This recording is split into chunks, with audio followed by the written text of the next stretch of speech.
Ever. I'm looking forward to it. Uh, Today we have an exciting episode for you. Um,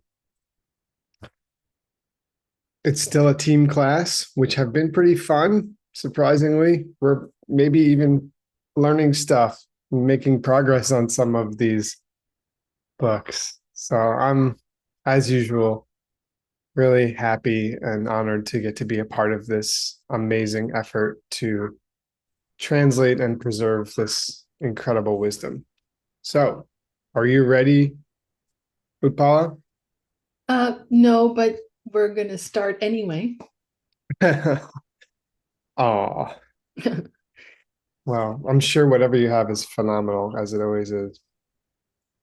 Let's not set expectations too high this morning. Are you feeling any better, or are you still, Barely better. So yeah, I stayed up until 1 and got up at 4. oh, And I'm not sure I'm really any better position than I was before I started all that, yeah, uh, I know but that's we'll try. So I do not have a quiz for you today.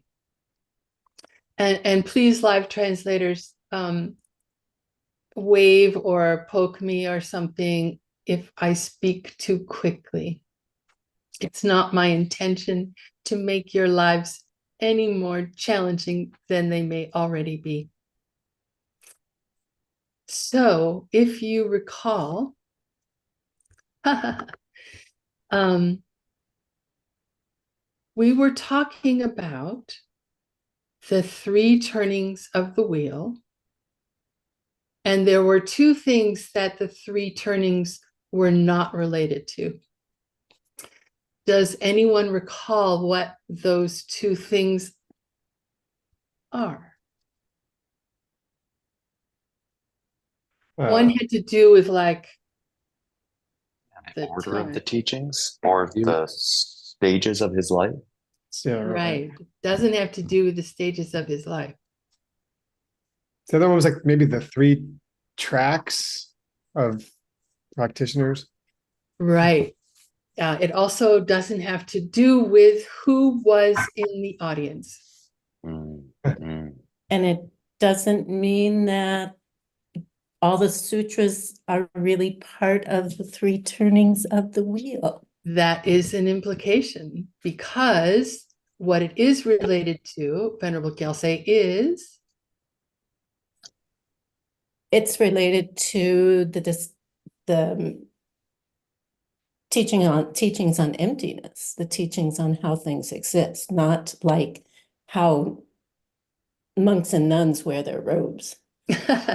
right. Monks and nuns, how monks and nuns should wear their robes does not have to do with the nature of reality, although sometimes it can be a challenge to put them on correctly. So there is that struggle with reality. But anyway, right. So the 3 turnings have to do with how the teachings talk about the nature of reality, what selflessness is.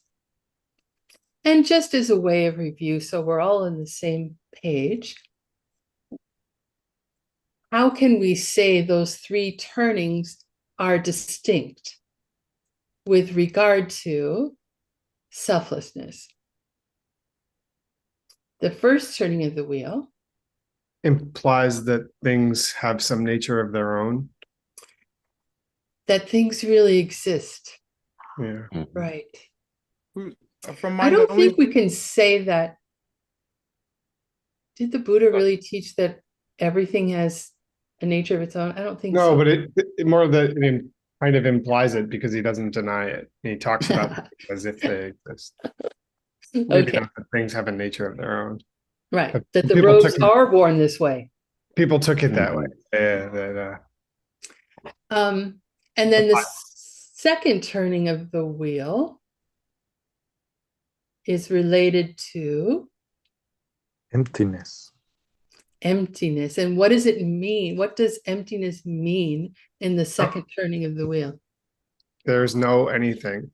It's There's no not I, that no there's you. no anything. No.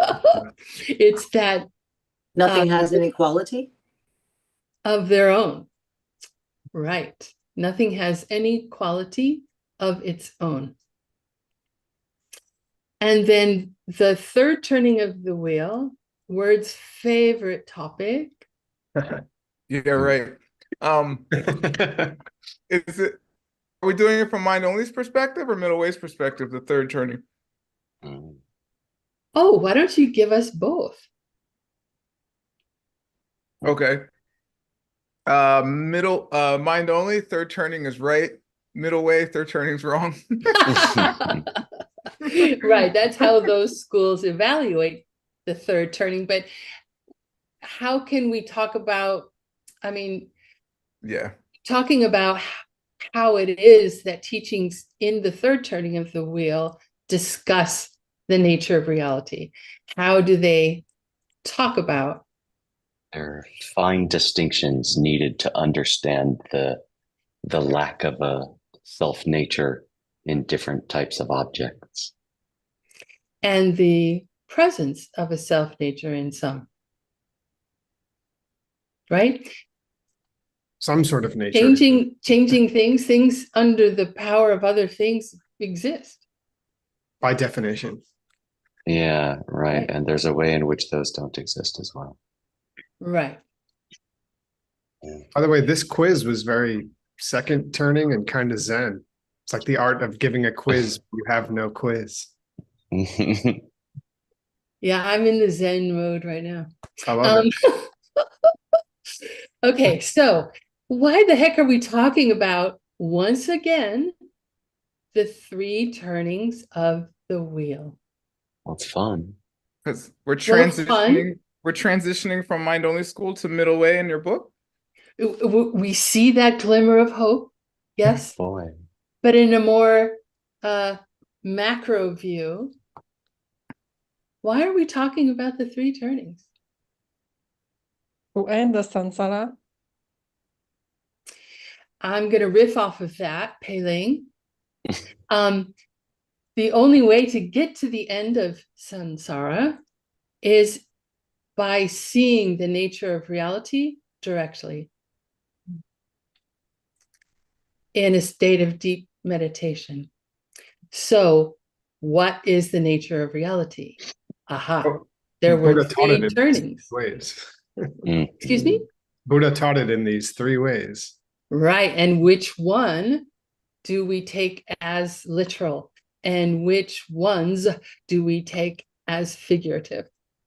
So that's why we're talking about the three turnings. So KJ is, as word says, giving us a glimmer of hope that we're reaching the end of the discussion of whose idea about what is literal. Do you recall? Mind only. Right. So Arya Sangha and Master Vasubandhu's idea.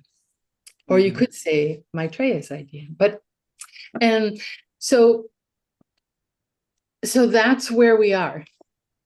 And we just discussed, okay, the three turnings are not something about the Buddha's life or who was in the room, but it's about the nature of reality. And some guy comes along and says, wait a minute, I'm going to quote a sutra to you that basically says you're wrong, KJ. And we went through, KJ we went through the first like little paragraph of that story from KJ. And then, as you recall, last class, we went to the sutra itself and we discussed how the sutra tells the story. And does anyone recall what the metaphor is that the Buddha was presenting? Refining a crystal, refining a gemstone. Right, refining a precious gem that well, is unrefined at the moment. And then there was a conclusion that the Buddha presented, right? He likened that story of starting off with a rough hairbrush and then going to a liquid, quicksilver liquid, bathing it, using a tree to scrape out some bits, separating the what do you call it? Like the class of rock crystals from the lapis lazuli, the precious stone.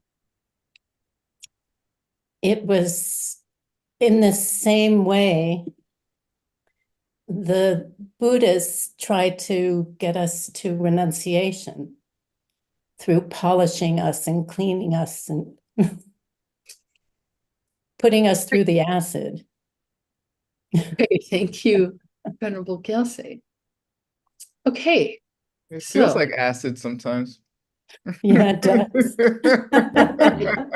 and even the other kind of acid too sometimes. I mean, I've heard. Anyway, so now Geshe Michael asked me to identify the differences in language between the sutra, the Buddha's speech, and how Khedrubje relays the story. So we'll get to do that. And by me now sharing my screen, I will not see any of you. I will not see the chat. I'll sort of be stuck away from you, but just know I'm still here.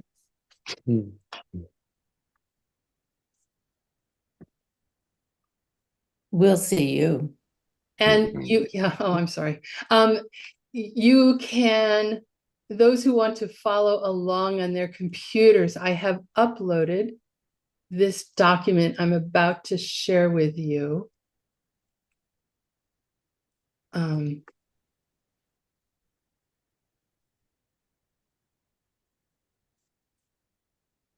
Okay, so do you see differences in presentations of the metaphor of refining precious stones?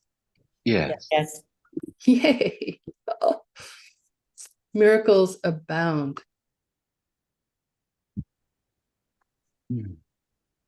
Okay, so what I've done in this document, is that better? Yeah, great. Okay, good. So I put the sutra language first, Khedrubje's presentation of the story second, and I've underlined the differences between the two.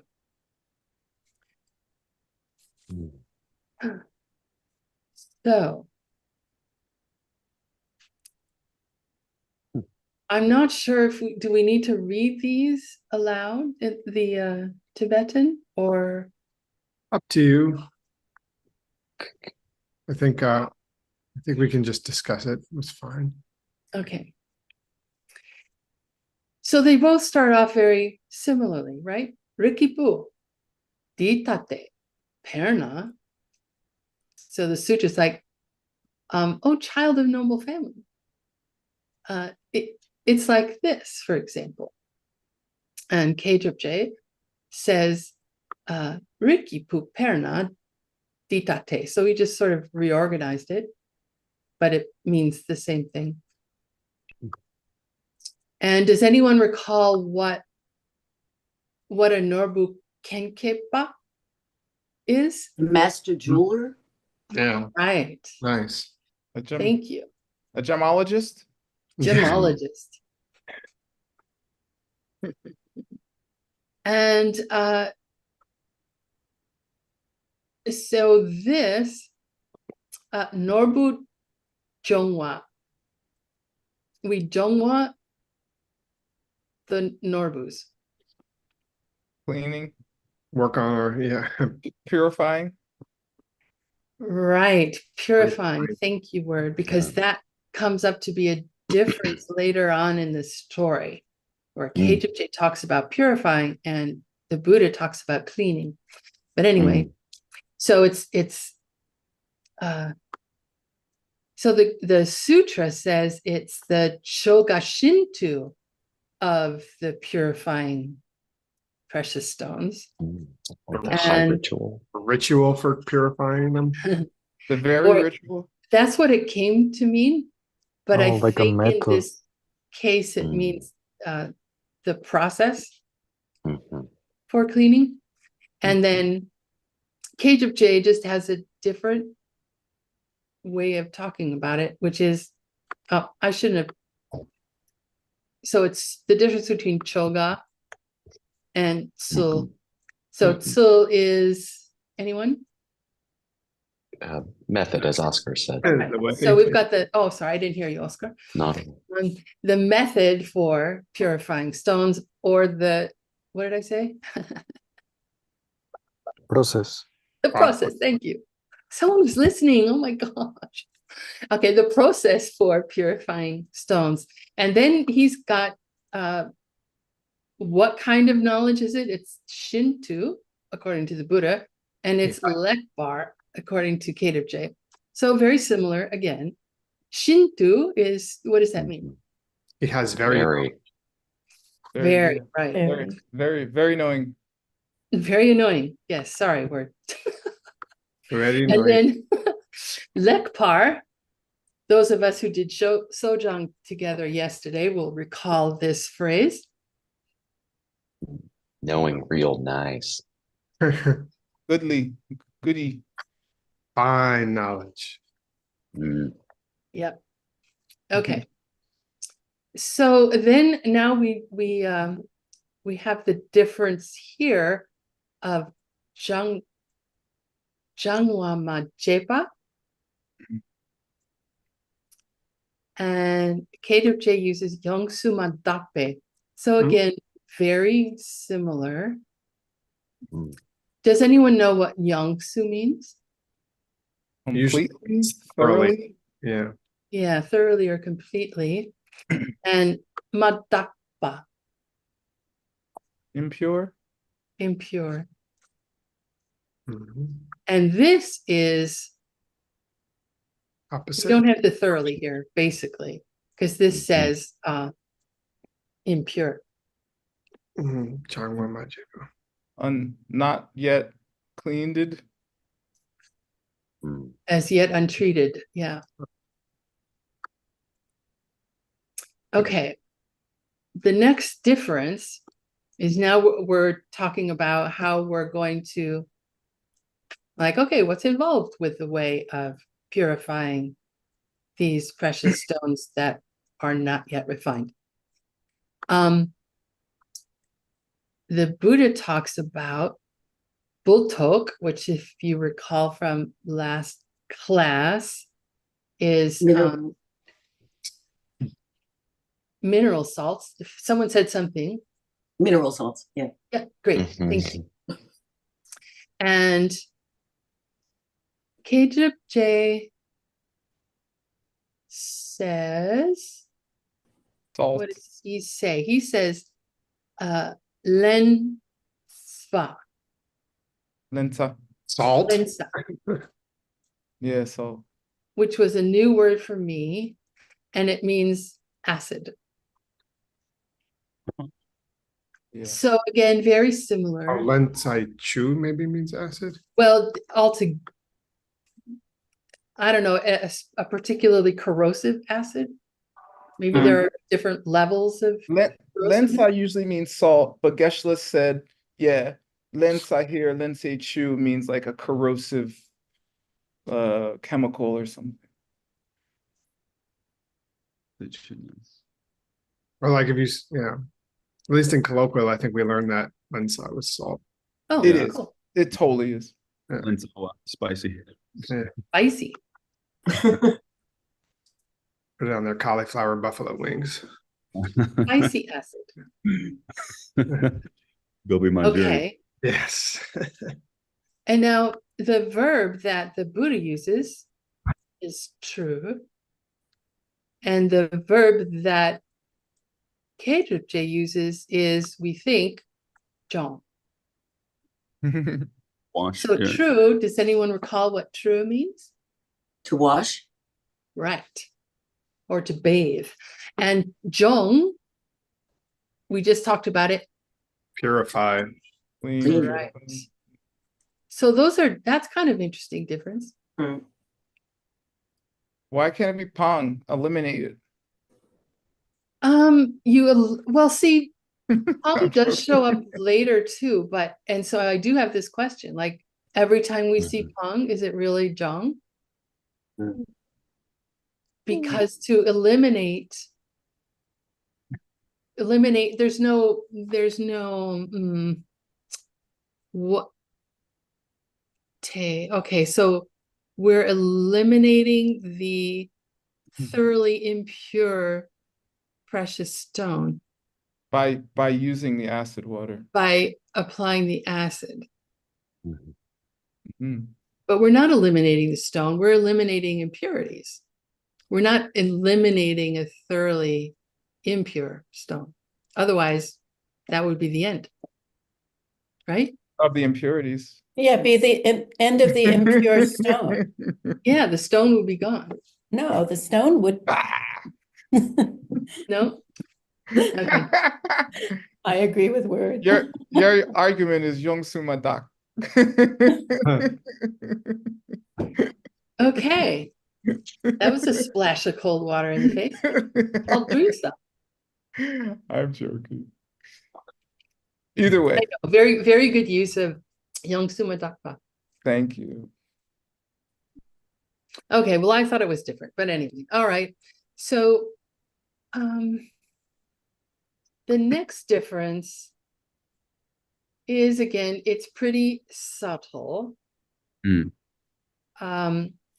have the Buddha saying, "Tre napola wei jidor je wei jidor." And that is refined by refining with a cloth of rough black hair. Chidor could be like a brush too or something. Or like a comb. Well, we got this saw in here in both instances. Yeah. So it's,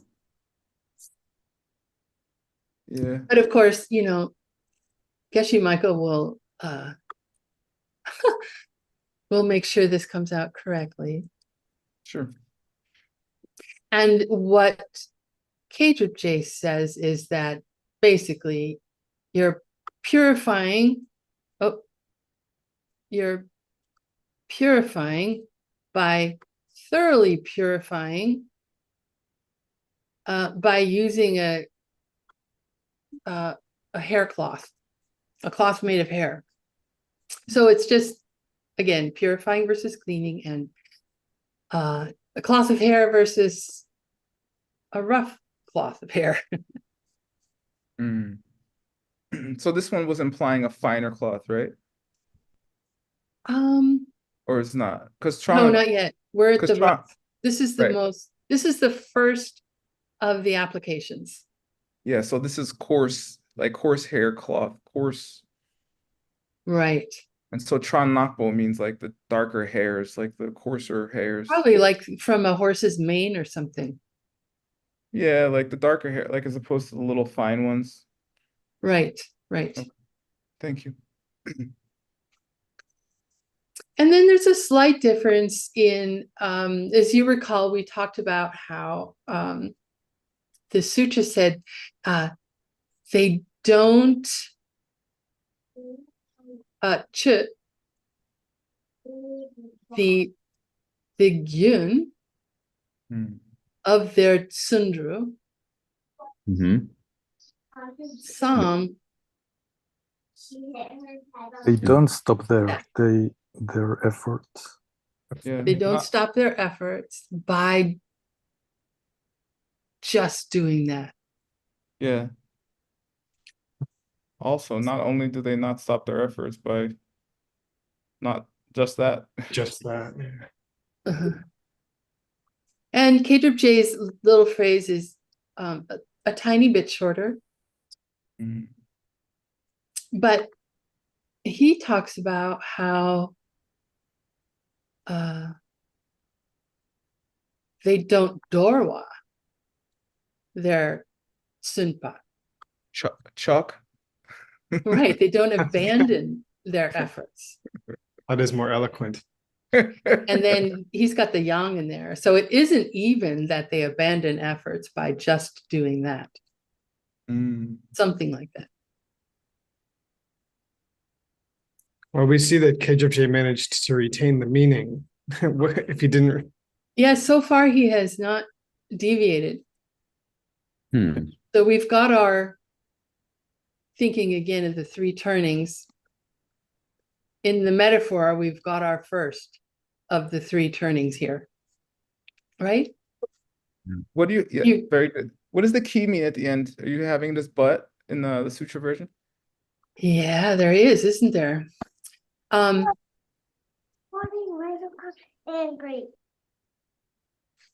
So it's he says like, but sorry, I didn't mean to get that ch, but they up to, but after that.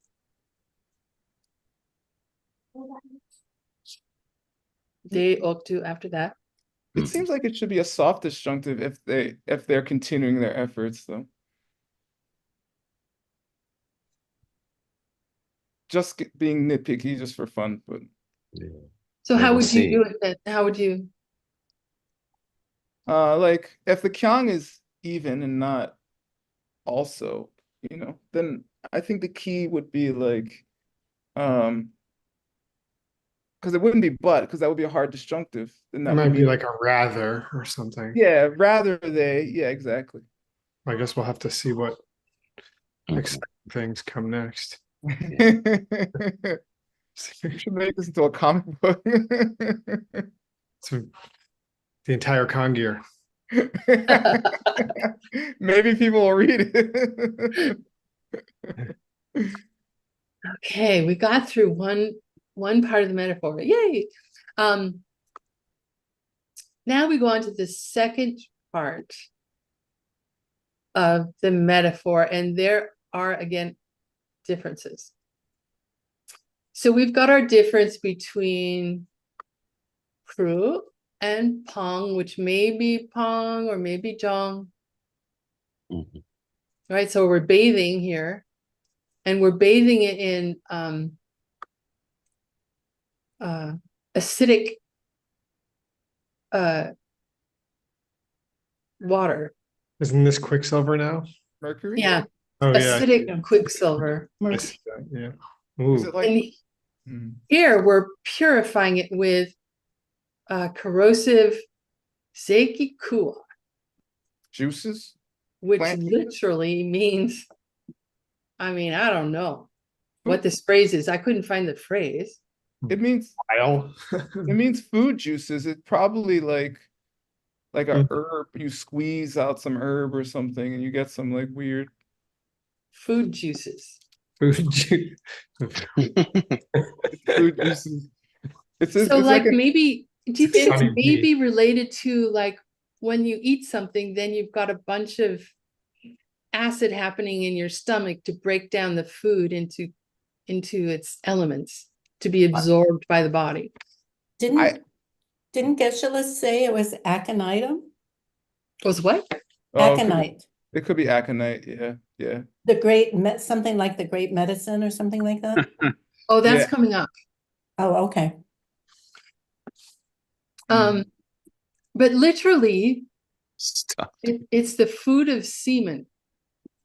Kua's semen. Well, But interestingly, also, ngulchu can be translated as semen as well as quicksilver.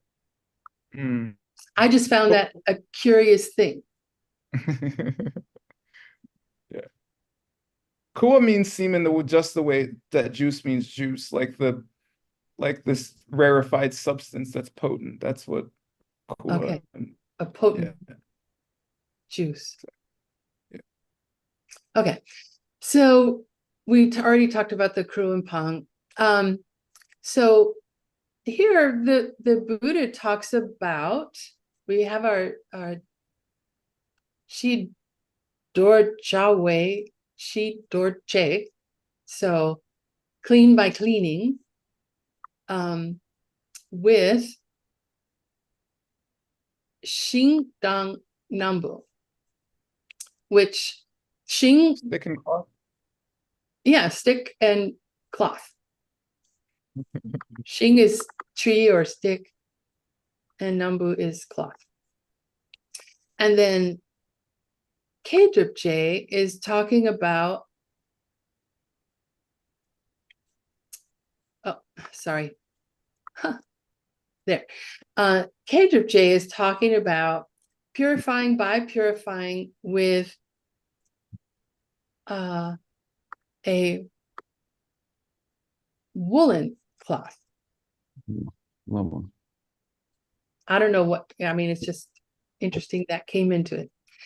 And then we have, again, the same difference between whether you're cutting the flow of your efforts or abandoning your efforts, which is basically the same thing.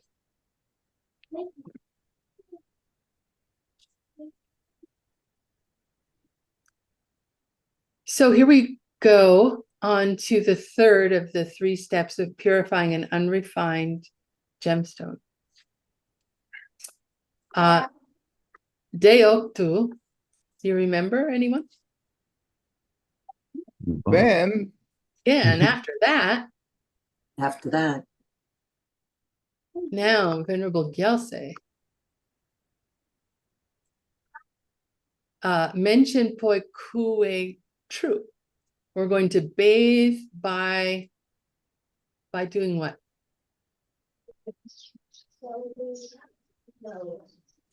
By washing it with aconite. Right.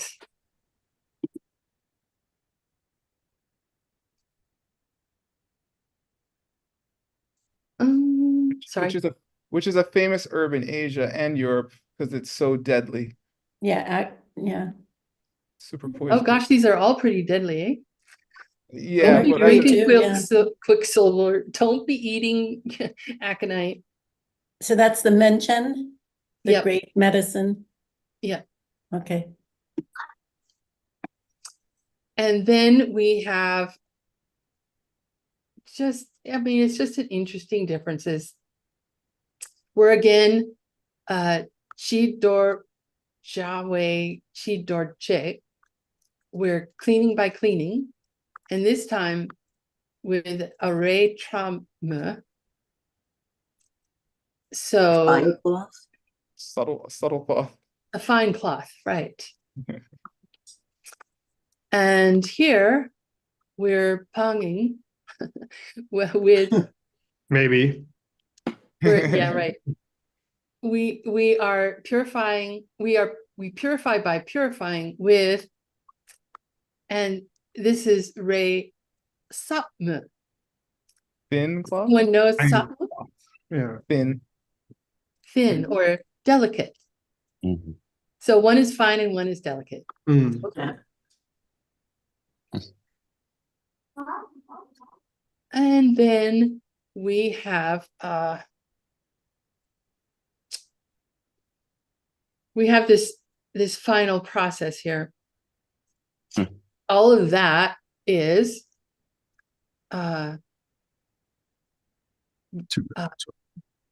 by cleaning, we are drell the Norbu Chingbu Rik. Yeah. The other less precious stones Binduria. from the lapis We are left with lapis lazuli, with what we call lapis, or maybe Right. We that shade. separate out the rock crystal from the lapis lazuli. Mm.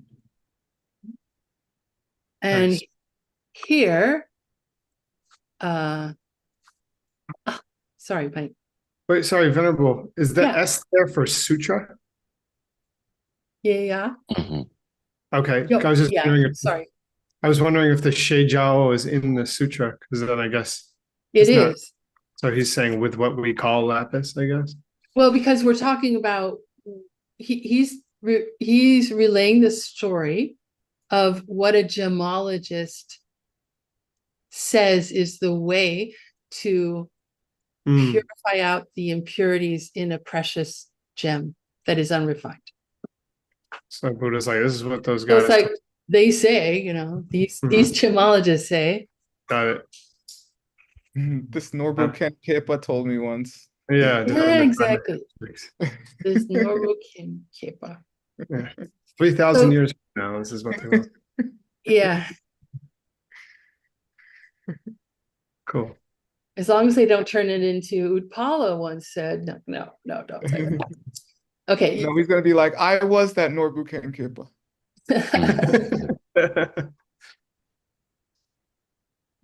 And again, we have our Yangsu Zhang instead of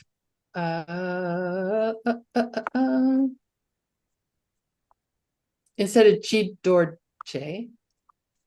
And here, KWJ includes Trima Dang Jawa. So we're not only we separate out the defilements, and then we're left with the great class of lapis lazuli. Mhm. Okay, we got our 3 steps of the process. Hopefully not everyone is asleep. Oh, this is like the ultimate nerdy stuff. This is amazing. Comparing the wording of a sutra with how Kedrupje recounted it. Right. Okay, now so we get to the part of the story where the Buddha says, okay, you sons and daughters of noble families, this is what's going on. Why did I tell you this metaphor? It's because it's just like we talked about this last time. Do you recall? It's just like, oh, I gotta find my notes. In the same way as that, so in the same way as refining unrefined precious gems, Mhm. the Dacian Shekbas, The one's gone to bliss. right? On that way in this case. Sorry. Yeah, the one's gone thus. They take Simchins who are young Sumadakpa. Familiar. Those unrefined people. Thoroughly impure. Thoroughly unrefined. People.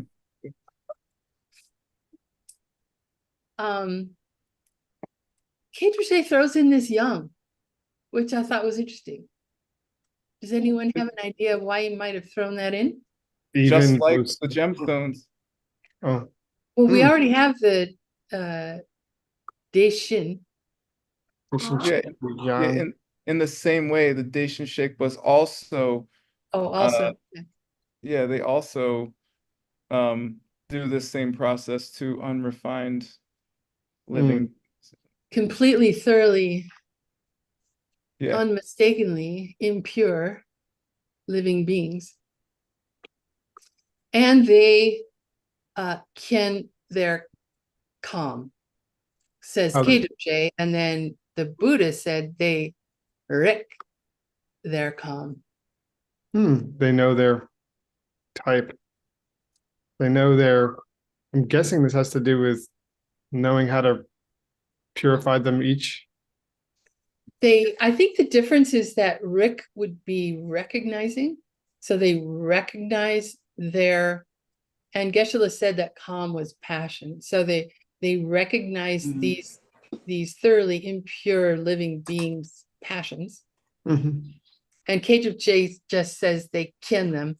They know them. Mhm. Is it? No, word doesn't agree.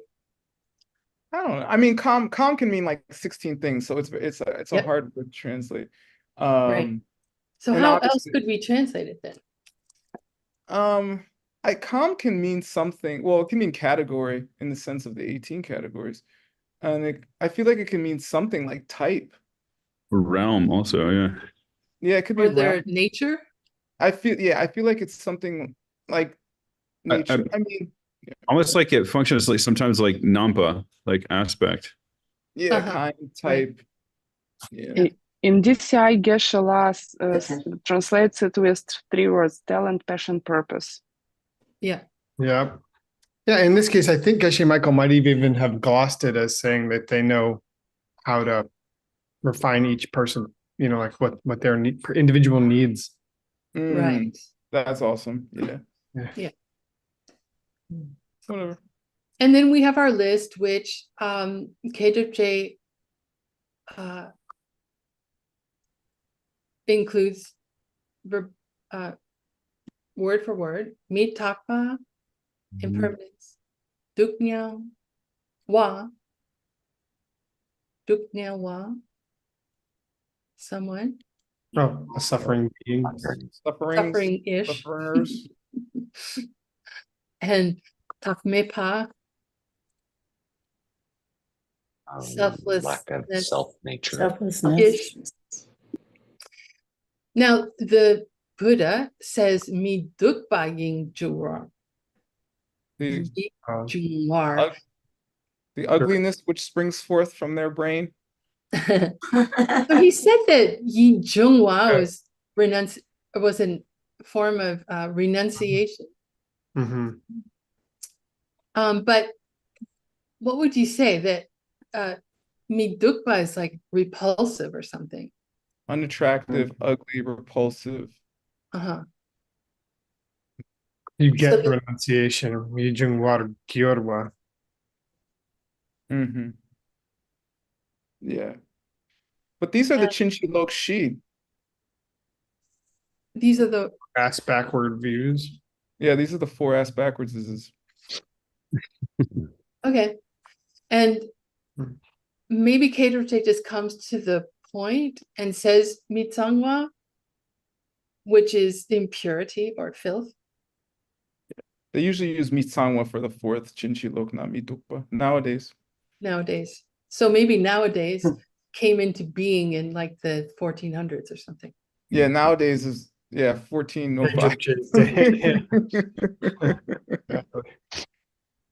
Okay, now the Buddha says in here Lumpar. So who knows Lumpar? Manifest, maybe in this case. Manifest or direct. Yeah. Or evidently. Abi. So this is he adds that in and Keidroche doesn't add it in.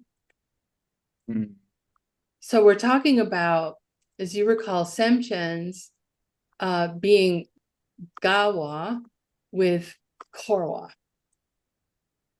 Living beings being having a good time in samsara. yes, having a good time in samsara. So this would be living beings manifesting having a good time in samsara. I don't know. Nunpar can just mean very.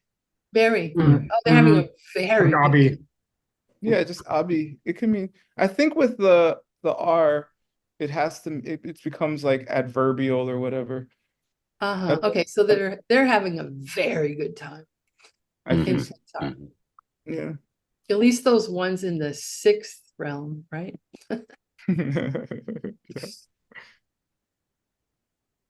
Okay, so then again, we have here, there's Yi Zhongwarche.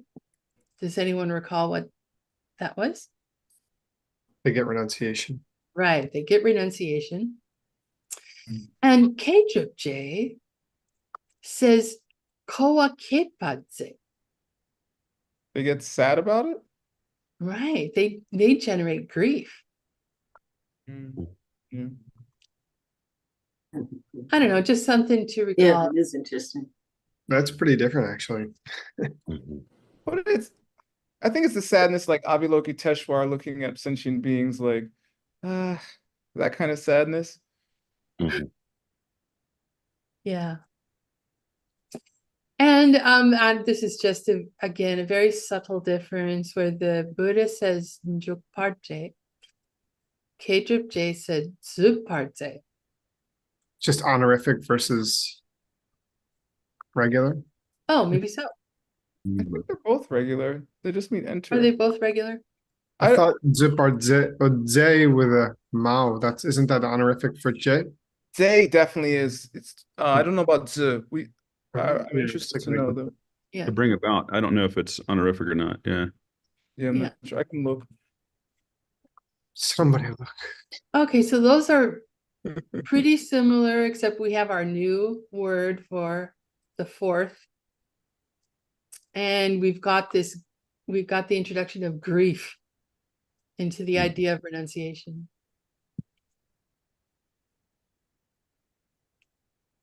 Now we're on to the next statement of Lord Buddha talking about why did I talk about this story? Why did I tell you this story? So here's again, they begin with these phrases, which were different all along, cutting the flow of efforts versus abandoning efforts. But here it introduces, Deshin Shakpa in both cases. So it's the ones thus gone don't continue the flow of their efforts by just doing that. And it isn't even that the ones thus gone abandon efforts by just doing that.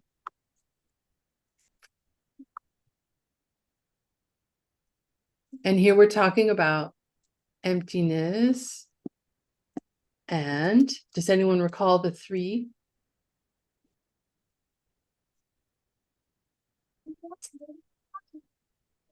Emptiness, Emptiness itself, semamepa, where nothing has any quality of its own. signlessness, Yeah. and mepa. The 3 doors to freedom.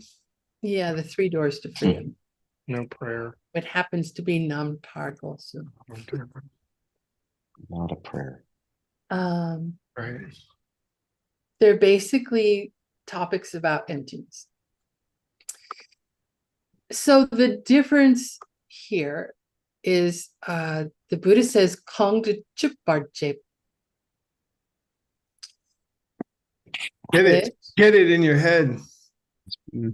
Comprehend or grasp. Mm-hmm. Yeah, get it in your head. And J says Toparze. Get it. Realize it. Realize it. Yeah.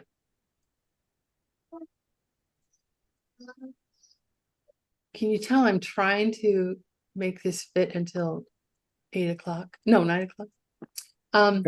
11 minutes. It's not, we're gonna have to go on. Darn. Okay.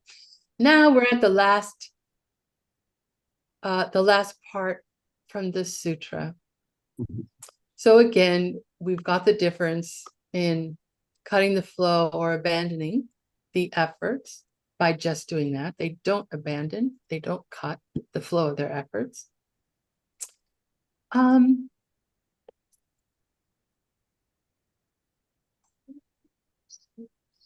So we are talking about here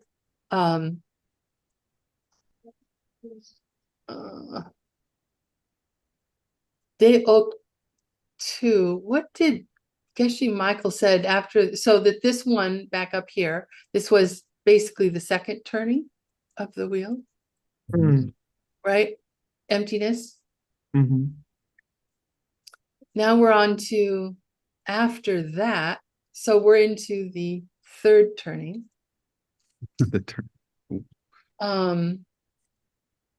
So we have here this, we talked about it last time, but Mindokpa, this this wheel doesn't turn back.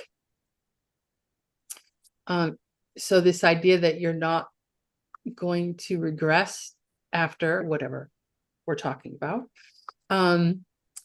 We've got Korsum Mm, and let's see, the three turnings are, oh shoot, Mhm. indeed. so after the second turning, teachings about the wheel which never stops and doesn't turn back, Chirmin Doki, that you don't regress after that, and a related teaching called the three spheres, Korsum, like the, You for get a, example, the emptiness, lack of a self nature to the giver, the gift, and the giving, and how the three spheres are pure, Young Sudakpa.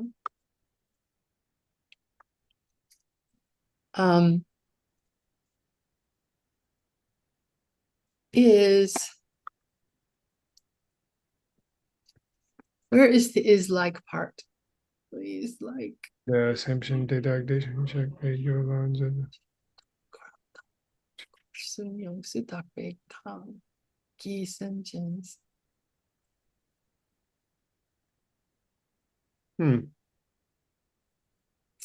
See if it's in the KJJ version. Rang Shin Natsoki Gyuchen Ki. Nope. No, Sorry, why are you looking for an is like in there? oh, because I thought it's like relating it to the metaphor. Mm. The Daishin do from the last sentence. Oh, did we finish off with something like that? Station, that's And the- station. No, No. above. In the last section. It could be transferred. Mm. I guess the Where one. was the Daishin? I Whenever- mean, I only see Daishin when it's with Shekpa. So, well, that was Daishin Shekpa. Yeah, earlier when he went from the gemology to the teaching. Oh, There it is. Yeah. Yeah. Daishin do. Sorry, and thank Pretty you. blue. Daishin. Yeah, maybe this attributes to all the lines. Makes sense. It could, yeah.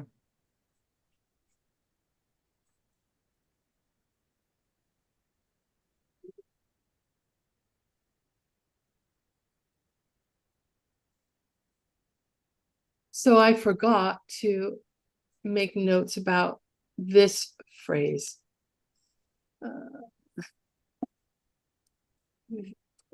Which KWJ adds. It's just like he just throws it in there.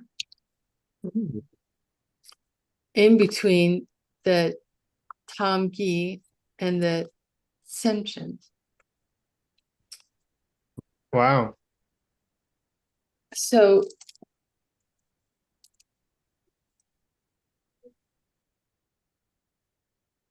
the Q Chen. So living caused by the various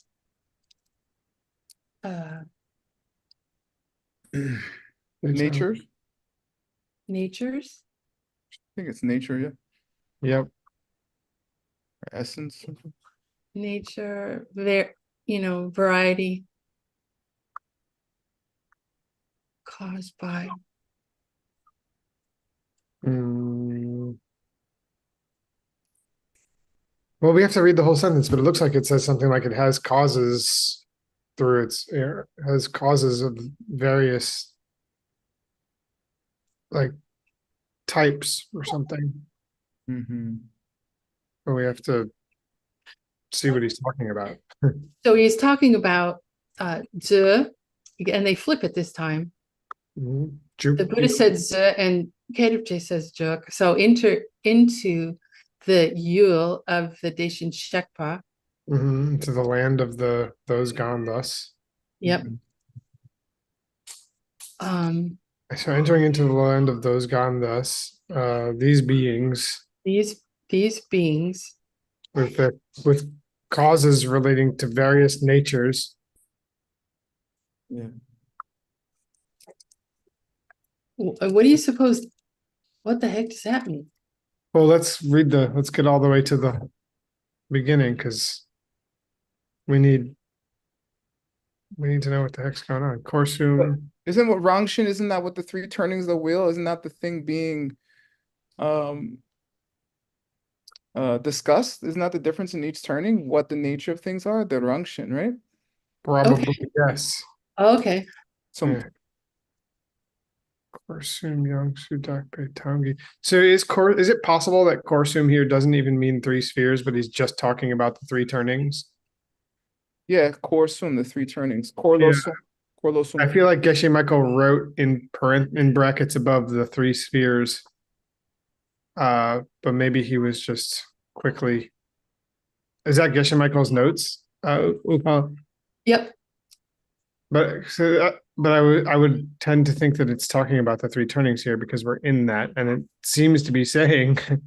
Yep. When you're talking about the words of each turning. Yes.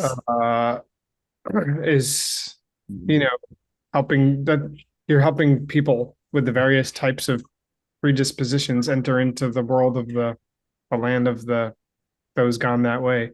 Perfect. Thank you. I think that's exactly The meaning. what that's about. And it's not about the three spheres of emptiness. No. And probably not. What's the first part of the sentence? Desamgi Deshin Shekpe. Oh, that's they don't cut off their efforts. It's the same thing. After that. Right. They don't stop teaching, basically. They keep talking, they keep doing these different turnings of the wheel and then there's three turnings because they need to say a bunch of different things because people have different terrible predispositions. They have different natures, yeah. Yeah. Okay. Yeah. Okay, cool. In order to get them to enter the land of the Buddhas, the Buddha paradises. That's appreciate. Okay. Thank you. So those were the differences. Yeah, cool. That was amazing, Upala, I know that you were sick and you're probably feeling a little rough about the class, but I think that you pulled that together in a way that was really amazing, at least for these nerds. I mean, all 200 of us in the call. Hey, there's a little nerd. Just kidding. Oh, wow, look Beautiful. at you. Hi, Emily, do you want to see a baby? Pretty Not good. a toddler? You're so blonde, baby. Stick around. Emily's coming to see you. Say hi, Bobo. Sushumna. Oh my gosh. Hi. She's a toddler. She wants to watch She wants to watch Bluey, but she's stuck with this. Can you Oh, hear I see. Bluey in the background? It was Sorry to keep you from Bluey. Sometimes it's So, a close okay, competition. let's for just me, too. remember that as we close this off, and KWJ, there's that what's happened is that some guy came along and said, wait, the three turnings of the wheel. I mean, basically, he's coming with that intention that the three turnings of the wheel are not about the way he talked about the nature of reality. They're not divided that way. And that's because it says in this sutra, this story. So the opponent is going to come back and say, okay, I just told you this story. I just told you this quote from the sutra. And now, that proves that it's really, and we got to know what it is that they think it proves, right? And it's going to have something to do with that the Buddha ended with this one, and that's what he finally meant. He ended with the third turning, and that's the end of the process of refinement, right? That's where everyone has to get to. And KJ, as we might expect, is going to come back and say, basically, you don't understand what the Buddha is saying. That's not what he was saying. And he's going to talk about why that's so.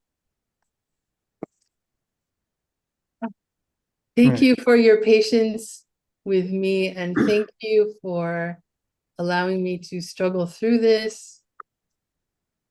And I owe you all a huge debt of gratitude. And, my firstborn, which I'll never have, so you're out of luck.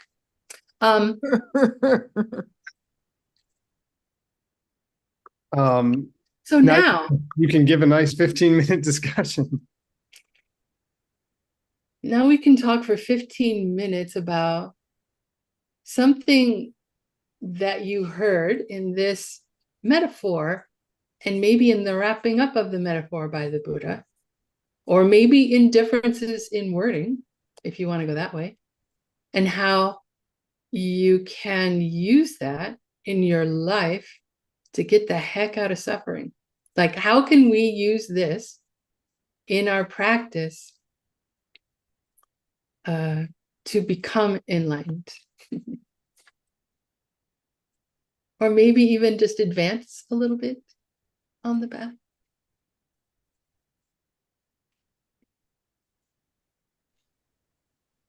Venerable Utpala, I have a comment. Please. I was thinking, we always look at when bad karma ripens as a sort of purification. And then we just sit with that. And it's like, okay, so it's a purification. But this passage reminded me that the Buddha is constantly working on us all the time. So it's not like, oh, one bad karma ripened and I got a purification and I don't know what that means. It's more like putting this in context, that everything I do all day long is in some way trying to purify all of the, what shall I say, crap that's in me, and just inch by inch, bit by bit, just get it out of me so that I can become a lighter being that, as you say, can reach my goal, So in each like each purification and each time we practice the Dharma, we are, in a sense, refining ourselves. Yeah, instead of it being like one unpleasant activity that we put behind us, we look at it as more of a welcome and constant, maybe more subtle thing that's happening to us as we enter the path and go down the path. Mm-hmm. It becomes less like you don't have to get so upset about it. It's just like a normal process. It's like, wow, this is great, sort of. Yeah, like, yay. I have just purified something that was, really annoying. And, actually, it was more subtle of an annoyance than previous annoyances I've had, where I've been angry for a week at somebody or whatever, back before coming in touch with the Dharma, or a year. Okay, cool.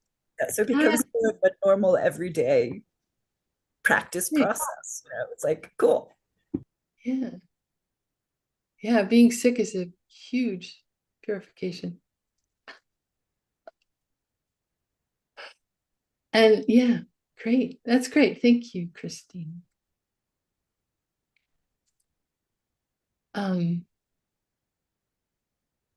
I mean, I'll share just a little bit, but Please. oh, just a moment. Oh, Amelie really wants everybody to know, especially Word, that she's 4.5. 4.5. Wow. She said, tell the toddler's daddy. So, Tell her I'm 65 and a 12th. happy birthday. So what I was going to say is, well, just as in a really basic way, I mean, I think that one thing that we can always take from something like this is that, like, how do we apply the three turnings? Well, I think one of the best ways to plant the seeds to understand any of this is to share what we know, or to share as much as we know. And as mixed nuts, it's kind of one of our jobs to do our best to share what we understand in this stuff. It's, definitely moving into the future, one of our jobs. And I think it's really important as we learn how to share these ideas to kind of do our best to understand the needs of any students that we may have, and not cut short and not overwhelm them. It's pretty basic, but I think it's important because in my life, I remember when I first started learning about emptiness, and I was so excited, and I wanted to spread the gospel of emptiness to everyone I ever met. And I remember sharing these ideas with a friend of mine who was maybe not totally in the place where it would work for him to hear that. And I think it did hurt him, actually. He decided that, yeah, because everything's his fault, then all the bad things that have ever happened to him in his life, as he suspected, were his fault. And it caused him like really severe depression. I mean, he was already experiencing severe depression. It wasn't just that. Right. But it wasn't helpful at best, me Right. having, so I mean, just assessing, we make amazing seeds, I think, by sharing these ideas, but also being careful to assess what would be the best way to proceed with people. Yeah. I had a similar thing with, but a different set of teachings. It was before I reached Buddhist teachings. It was another set of teachings, and they talked about emptiness in a very similar way, of things, that a table is not a table. It depends on how you look at it, and what you use it for, basically, is what it is. And I invited my parents to some of these teachings, and my father unfortunately had a psychotic break because of it. He just could not, his mind could not take it in. Things were things. Wow. And it took me a long time to, of course, I purify. But to my relationship with him, it was very challenging after that, because he thought I was insane, and I hurt him. So yeah, we need to be very careful what it is we share with people. There's a nice rule of thumb that I always think about, just from the earliest days of Geshe Michael, that from the first moments I heard him teaching, that if you teach emptiness, the next words out of your mouth should be about kindness, about love, about virtue, about service. Of course, we can say morality, but sometimes also taking a cue from him, I prefer the words kindness, love, caring for one another. Of course, I mean morality. Of course, I mean virtue. But that if those are not if you're sharing this with someone, those have to be the very next words out of your mouth. And always, and you can't get lazy about it. And I've seen it happen. I've done it. I've made the mistake. You do it 100 times, and then the 101st time, you think you've got the knack for it, and you forget one time that someone in that room wasn't there when you said, and that's why this world can receive. There is a void that is available to be filled by your loving action, and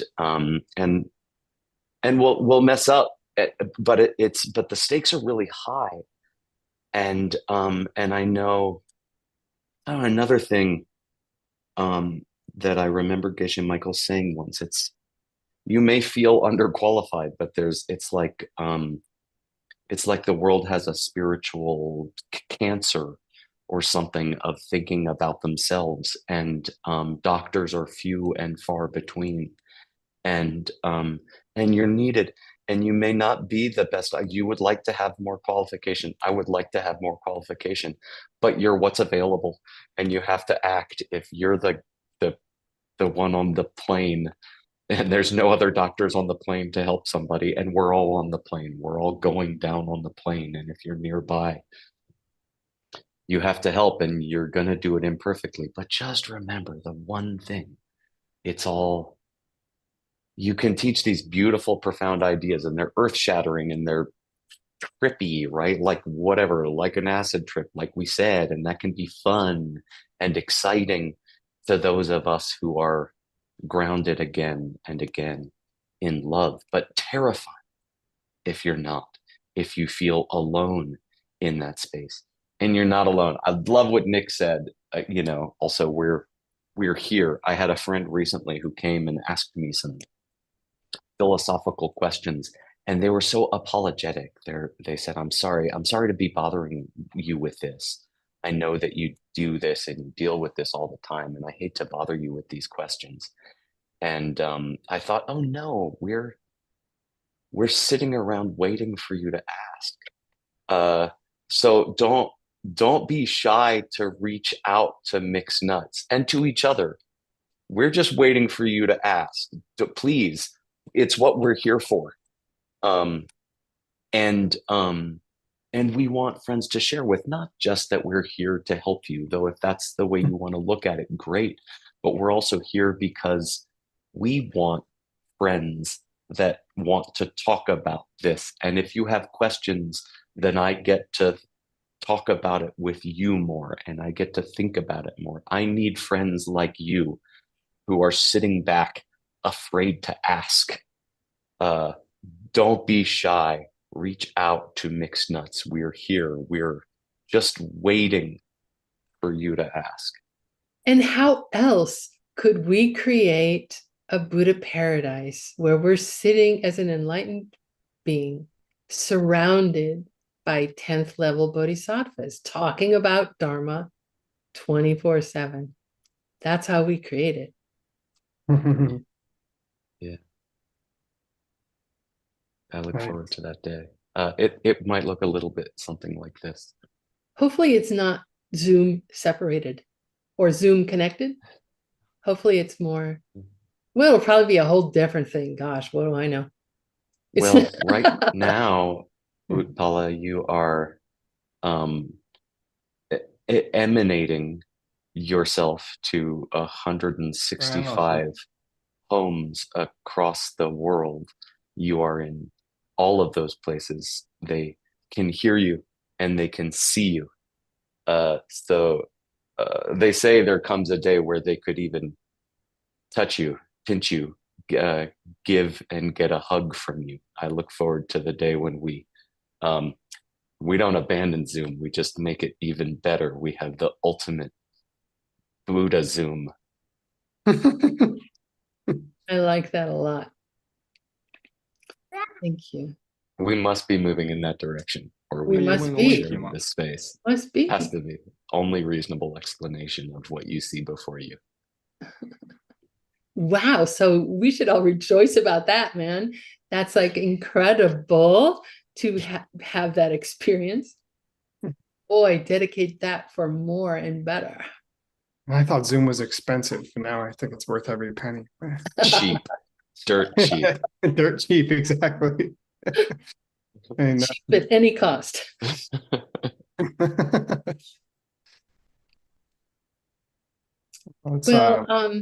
Thank you all again for your participation today. Thank you for your interest in these teachings. Thank you for practicing these teachings. It's really incredible for me to be around all of you. Thank you. Thank you, Paul, for a very thorough preparation of a thorough explanation. No, you put some wonderful work into helping us all today in this exploration, and it's of great value. The time that you spent before this was of great value to us. Absolutely. So happy. And Mhm. my understanding, oh, I'm sorry. 就是如果是我的感恩老师有个母， Maybe somebody just has their mic on. Oh, okay. Rugo Kogi microphone off. Oh, we don't have a translator standing by in the English channel for you. I'm sorry. So a little birdie just flew by and did sign language, telling me that someone is having a birthday tomorrow. Uh-oh. Is that true, Ben? Somebody is always having a birthday tomorrow. You're turning but so am I. 16 tomorrow? I'm turning 874 tomorrow. It's even more impressive than 16. Divided by, I don't know, 790. I bet it's somewhere in between there. That's just a guess. So I wish you the best of birthdays, my dear brother. Thank you. Thank you. For your May birthday, everything you experience be marvelous and bring you great joy and be filled with love and delight and laughter. I'll take it. Thank you. And Happy now, birthday, Ben. That's awesome. Happy birthday, Ben. We'll spare you the Zoom singing for your birthday. yes, It's never good. Yeah. yeah, we can all sing in On our Monday, minds. totally. So now, next is, if he's around, Juan Hasso is ready. Juan Hasso with the Peachtree News. I apologize, Juan, for taking these 2 minutes into your time. No. Thank you so much. And you used them well, congratulating Ben for his birthday, bringing joy to all that we love him as well. So it's great. And yeah, good to see you all. I'm very soon going back to United States, to Sedona area. Geshe Michael and some other friends are actually just now flying over there, getting closer and closer. So right now, technically, Geshe is flying in the sky along with other of our friends. And just wanted to share with you that we had a very wonderful, successful Dharma party happening in Kyoto and also other places in Asia. DSCU just finished their last sessions yesterday, the official sessions yesterday. There is a poster about it. I mean, it's just their website, but if you ever feel interested and you want to know more, maybe participating on their programs, you can follow the QR code, go to their website, and I think eventually you can sign up. There has to be some link over there to do it. And of course, you can always just talk to Xiaoping about it if you are interested to participate. I'm sure she will give you information of what's the deal over there. I also want to say with the next picture, please, that just a reminder that very, very soon, Earl is having, representing YSI. He's going to be guiding this talk. It's happening at the end of this week, actually in about, 6 days from now, June 29, June 30, the Inner Kingdom teachings, bringing back when Geshe was teaching during his 3-year retreat. And also during the next month, at the middle of next month, Stanley Chen is going to be having their first sessions for the Innovation Retreat. It's a new program, a new system where the idea is get ourselves into retreat mood to start coming up with creative ideas, how we can improve our personal and business professional lives. It's going to be a very interesting initiative. If you feel interested, you can follow the QR code. They can tell you more information. Okay, so because today we have a special interview with someone, I want to move quickly and show you, I think it's the next picture, some of the things that happened over here. Oh, well, before that, yeah, wait. Is that the right order? I guess it's the right order. Just to let you know, on July the 10th to the 17th, some of our teachers from ALL, YSI, and Raw Diamonds are organizing a tour and a retreat in Borobudur. It's gonna be very, very cool event. And we have, the next picture is the QR code, but we also have a short video, not talking about it, an interview with one of the producer and organizers, Joan Lin, who was inviting the audience to check this out. If the video is available, we can show it quickly. It's just 1 minute.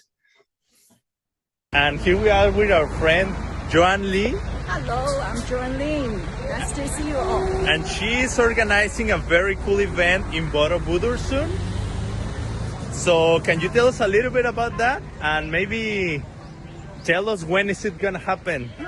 Sure. Wow, we're so excited about that because this is actually a program organized by Raw Diamonds with YSI and also ALL. So 3 of us are working together. We have great successful retreat in Nepal last year. And this year we are starting a new program in Borobudur. So that's a good news and big news for everybody. Great. And when is it gonna happen? What dates? That would be in July, Chinatown. That would be from July the 10th to 17th. So everybody is so welcome to come, join the special yoga and meditation program. And also we will have some special visit to Borobudur. That was wonderful. So there you go. If you're interested for the Borobudur trip, we're gonna show you the QR code. And it's interesting because nowadays ALL and YSI, Raw Diamonds, this time they are co-producing the event and giving some very cool teachings as well. This is the 2nd year they do something like that. And last year they also did collaboration with YSI and ALL, going to Nepal, then having some programs in some places in India. Very, very cool. So you can follow the QR codes if you feel interested. And just before our interview, I want to show you a video of the last program YSI and Prema had in Kyoto. If Early's around, I hope he's gonna be happy with the results. So if we have the video, just to share with you a little bit of what happened in Kyoto regards YSI and Prema. Hope you enjoy.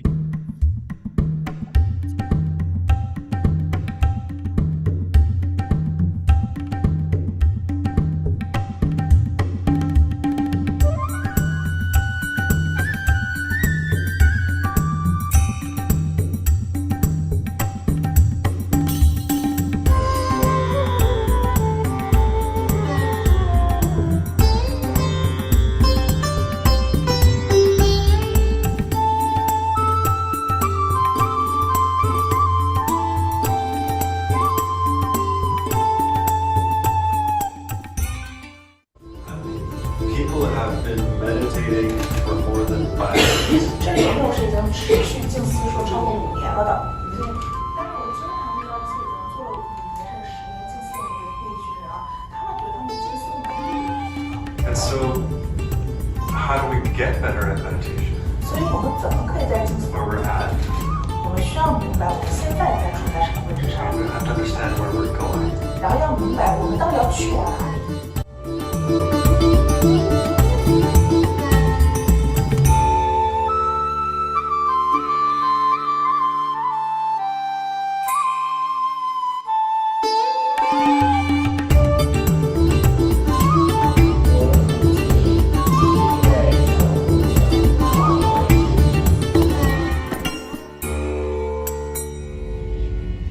Release. 松开。 Natural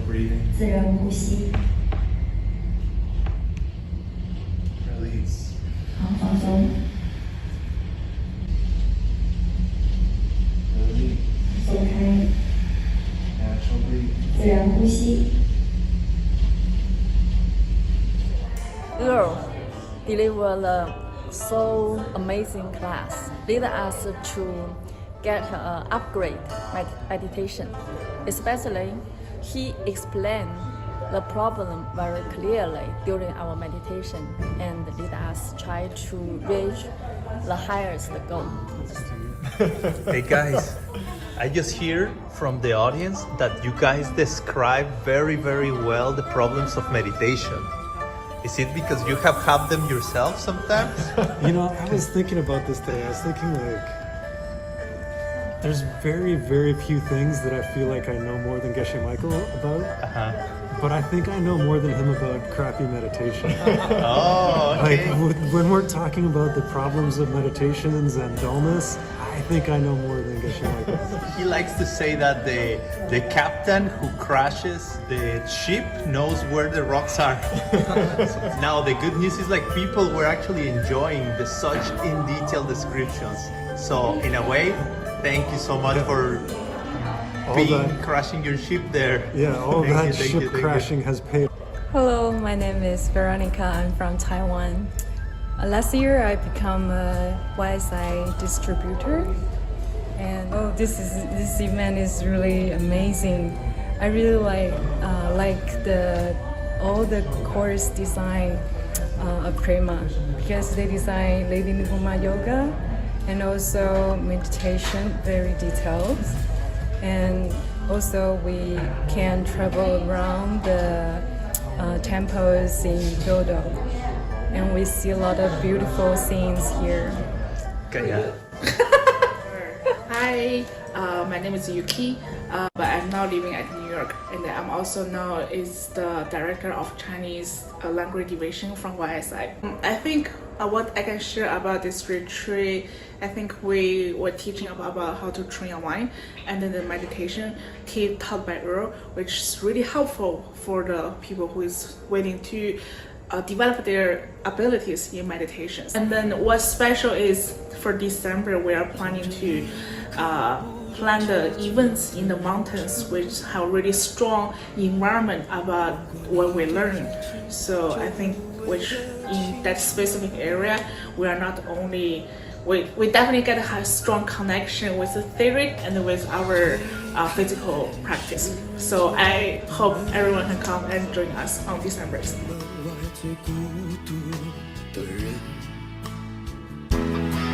捧着一颗不懂计较的认真，路过你的时候，时间多残忍。左手的你呀，右手的你呀，稚气的花衣裳，世界本该是你诚实的模样。 左眼的悲伤，右眼的倔强，看起来都一样。原来你就是我走失的地方。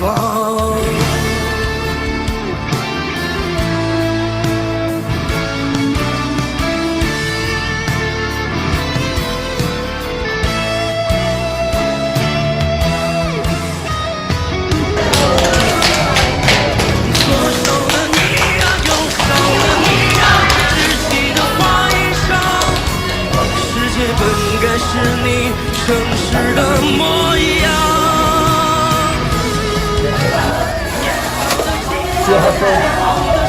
When are we gonna see you again? Sometime soon, we hope. Thanks for your football. Thanks for your hockey. Yes. See you then. A pleasure. Thanks for the hospitality. Peace out. 你就是我委屈的地方。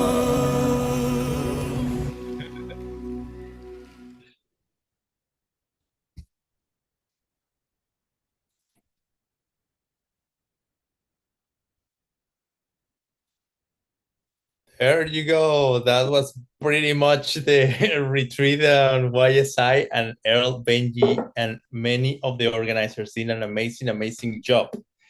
So just to finish, I want to talk quickly with Cristina Casica because she started the classes on Sanskrit, and she may be here just to tell us a little bit about how did it go and what's the plan for the next few weeks.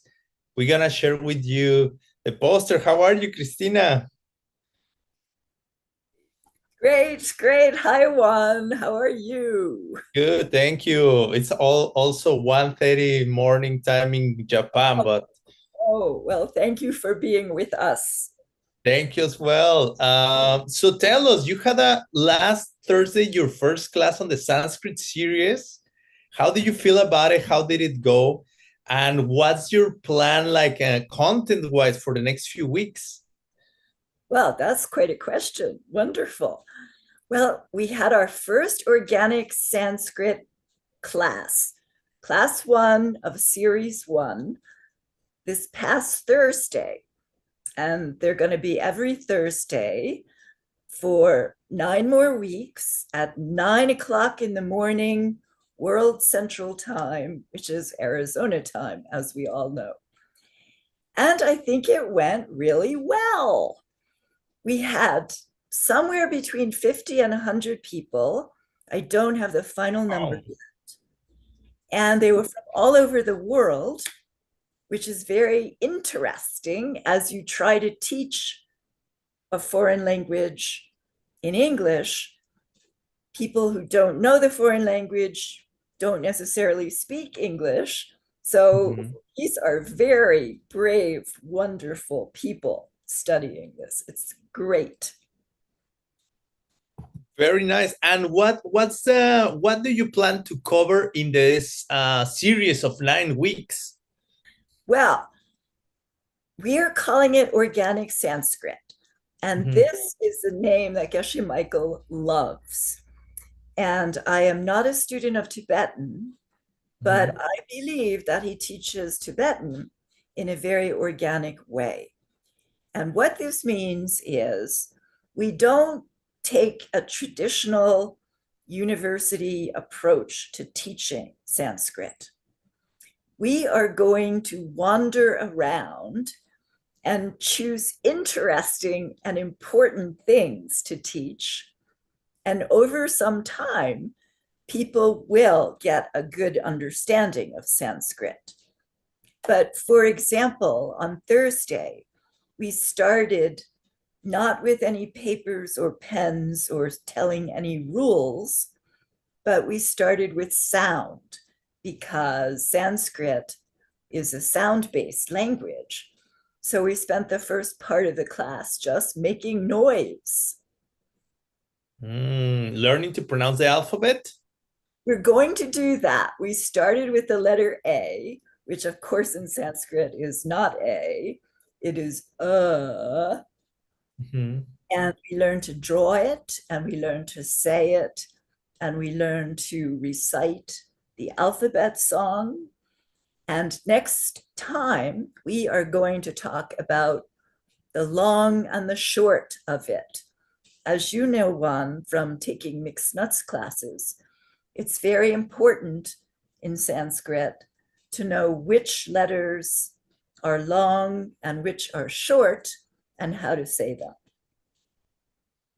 That's wonderful, Cristina. So congratulations first to having started this project and having your first class. That's very, very cool, very, very exciting.